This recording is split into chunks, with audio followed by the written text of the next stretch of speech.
লন্ডনের মেয়র সাদিক খান বলেন, Donald Trump বারবার এমন আচরণ করেছেন যাতে প্রমাণ হয় তিনি একজন বর্ণবাদী, নারী বিদ্বেষী ও ইসলাম বিদ্বেষী।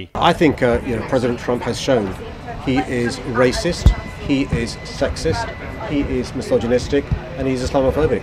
বুধবার এক প্রশ্নের জবাবে সাদিক খান বলেন, তিনি কৃতজ্ঞ যে রেকর্ড সংখ্যক যুক্তরাষ্ট্রের নাগরিক লন্ডনে আসছেন।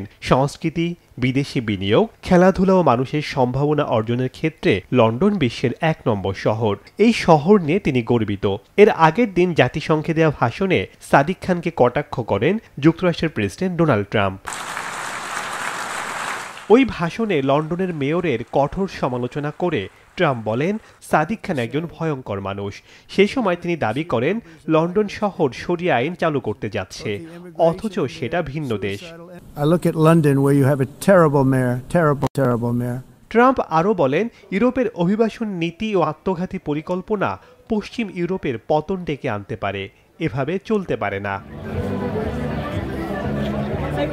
এদিকে টানা তৃতীয়বার নির্বাচিত হওয়া লন্ডনের এই মেয়র সম্পর্কে ট্রাম্পের দেয়া বক্তব্যের জেরে ক্ষোভ সৃষ্টি হয় ব্রিটিশ আইন প্রণেতাদের মধ্যে। একই সাথে ট্রাম্পের এই দাবি প্রত্যাখ্যান করেন তারা। তবে এবারই প্রথম নয়, এর আগেও বহুবার সাদিক খানকে আক্রমণ করেছেন Donald Trump. Will be the death of Western Europe. Sheikh সাদি মারজান, সময় সংবাদ।